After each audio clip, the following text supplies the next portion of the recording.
ন্যূনতম ফেয়ার নির্বাচন হইলে বিএনপি ক্ষমতায় আসবেই, এই আশাটা কেউ ঠেকাইতে পারবে না। আমি যদি একেবারে সাদা মাটা ভাষায় বলি, আমি দুটো জিনিস দেখছি, একটা হচ্ছে নির্বাচন পেছাও, আর একটা হলো বিএনপি ঠেকাও। এনসিসির গঠনটাকে আপনি একটু চিন্তা করেন, এখানে প্রধানমন্ত্রী থাকবে, লিডার অফ দি অপোজিশন থাকবে, স্পিকার থাকবে, ডেপুটি স্পিকার থাকবে, চিফ জাস্টিস থাকবে, 3 বাহিনীর প্রধান থাকবে। আপনি আমাকে বলেন এই যে একটি প্রতিষ্ঠান, যদি আমি এটাকে বলি এনসিসি, তাদের জবাবদিহিতা কার কাছে থাকবে? সুতরাং এইসব অবাস্তব পরিকল্পনা হচ্ছে শয়তানির অংশ। শয়তানি হচ্ছে নির্বাচন পেছাও। শেখ হাসিনার আমলেও তৃণমূল বিএনপি, আসল বিএনপি ইত্যাদি ইত্যাদি, তাই না, ইত্যাদি ইত্যাদি কিছু ভুইফোড়, হ্যাঁ ভুইফোড় সংগঠন কেন দেখতাম কারণ যেহেতু তারা একটা ফার্সিক্যাল নির্বাচনের আয়োজন করতে যাচ্ছে, এই ছোট ছোট ছোট ছোট দলগুলোকে তারা বিদেশে পোর্ট্রে করতে পারতো, এই যে এতগুলো দল অংশ নিয়েছে। ইউনূস সরকারের সময়ও দেখলাম এই ছোট ছোট ছোট ছোট অনেকগুলো দল এখন নিবন্ধনের জন্য নির্বাচন কমিশনে যাচ্ছে। নির্বাচনকে সামনে রেখে এই দল গঠনগুলো কি আপনার কাছে কিছুটা ফিশি মনে হচ্ছে না? কিছুটা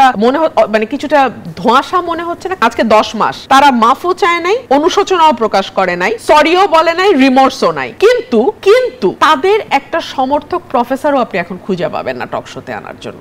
আওয়ামী লীগের এতই দুর্দশা, বিকজ তারা বাংলাদেশ থেকে রাজনীতিটাকে পুরোপুরি ধ্বংস করেছে। অনেকে অনেক কথা বলছেন ঐক্যমত্য কমিশনের বৈঠক থেকে বের হয়ে।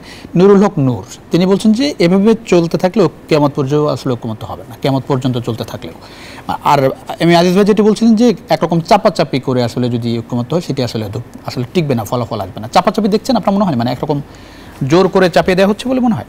আমি যদি একেবারে সাদা মাটা ভাষায় বলি, আমি দুটো জিনিস দেখছি, একটা হচ্ছে নির্বাচন পেছাও, আর একটা হলো বিএনপি ঠেকাও।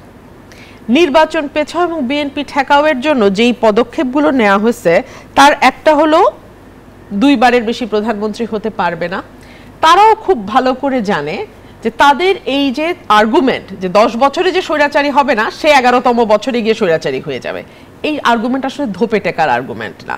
তারাও এটা খুব ভালো করে জানে ওয়েস্টমিনিস্টার ডেমোক্রেসিতে যেই দল সংখ্যাগরিষ্ঠতা পায় সেই দল তার প্রধানমন্ত্রী নির্বাচন করে, সেটা অন্য মানুষ এসে ডিকটেট করে দিতে পারে না। তারাও খুব ভালো করে জানে এনসিসি বলে যেই প্রতিষ্ঠানটির কথা আপনি বলছিলেন, যে ব্যাপারে বিএনপি শক্তভাবে অপোজ করেছে, এনসিসির গঠনটাকে আপনি একটু চিন্তা করেন, এখানে প্রধানমন্ত্রী থাকবে, লিডার অফ দি অপোজিশন থাকবে, স্পিকার থাকবে, ডেপুটি স্পিকার থাকবে, চিফ জাস্টিস থাকবে, 3 বাহিনীর প্রধান থাকবে। আপনি আমাকে বলেন এই যে একটি প্রতিষ্ঠান, যদি আমি এটাকে বলি এনসিসি, তাদের জবাবদিহিতা কার কাছে থাকবে? তারা কার কাছে অ্যাকাউন্টেবল হবে? এক, তারা যদি কোনো ভুল করে, দোষ করে, ত্রুটি করে, কোথায় যাবে? কারণ চিফ জাস্টিস এটার পার্ট, জুডিশিয়ারির কাছে তারা যেতে পারবে না, চিফ জাস্টিস তো এটার পার্ট, আর্মি হবে না কারণ আর্মিও এটার পার্ট, নির্বাহী বিভাগ তো প্রধানমন্ত্রী আছেই। সুতরাং এইসব অবাস্তব পরিকল্পনা হচ্ছে শয়তানির অংশ, ঠিক আছে? আমি একদম সাদা বাংলায় বলি, এগুলো শয়তানি। শয়তানিটা কি? শয়তানি হচ্ছে নির্বাচন পেছাও। আপনি দেখেন এই গত অল্প কয়েকদিনে প্রায় শখানেক রাজনৈতিক দল নাকি নিবন্ধনের জন্য দৌড়াদৌড়ি শুরু করেছে।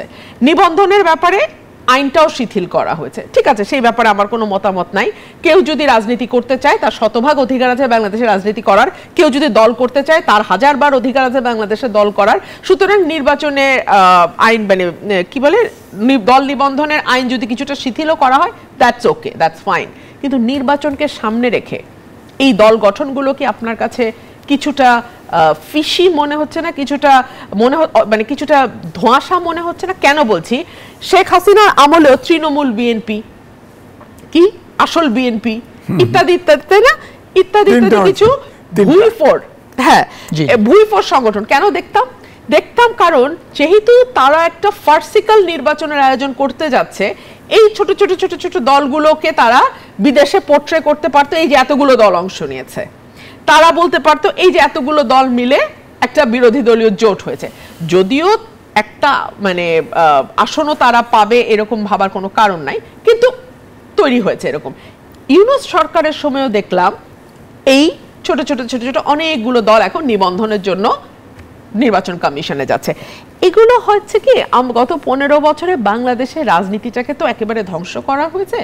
আওয়ামী লীগের কাছে রাজনীতি মানে ছিল ক্ষমতায় থাকা, এটা থাকতে গিয়ে তারা কিন্তু নিজের দলের রাজনীতিও ধ্বংস করেছে। আওয়ামী লীগের কিন্তু কোনো রাজনীতি নাই। না হলে আপনি আমাকে বলেন আজকে 10 মাস তারা মাফও চায় নাই, অনুশোচনাও প্রকাশ করে নাই, সরিও বলে নাই, রিমোর্সও নাই, কিন্তু তাদের একটা সমর্থক প্রফেসরও আপনি এখন খুঁজে পাবেন না টক শোতে আনার জন্য। তারা যদি অন্যায় না করে থাকে তাহলে তো তাদের নেতাদের বুক ফুলায় এসে টকশো করার কথা। বিদেশ থেকে পিছনে সাদা দিয়ে পর্দা দিয়ে কোথায় আছে এটাও বোঝা যায় না, এভাবে টকশো করে কেন? যে অনলাইন কতগুলো চ্যানেলে তারা যুক্ত হয়, জুমে যুক্ত হয় কেন? মানে অনলাইন চ্যানেল, আবার ওগুলোর যারা অ্যাঙ্কার তারাও কিন্তু বিদেশে থাকে, তারাও কেউ বাংলাদেশে থাকে না। That is very interesting. বিদেশি অ্যাঙ্কার, বিদেশি অতিথি। আওয়ামী লীগের এতই দুর্দশা বিকজ তারা বাংলাদেশ থেকে রাজনীতিটাকে পুরোপুরি ধ্বংস করেছে। এইটারই ফল হচ্ছে এখন এই শয়তানিগুলা, যে কোনো মূল্যে বিএনপিকে ঢাকা, কারণ জানে যে ন্যূনতম ফেয়ার নির্বাচন হইলে বিএনপি ক্ষমতায় আসবেই, এই আশাটা কেউ ঠেকাইতে পারবে না। এরপরে বিএনপি যদি সুশাসন ডেলিভার করতে পারে, বিএনপি মেয়াদের পর মেয়াদ ক্ষমতায় থাকতে পারবে।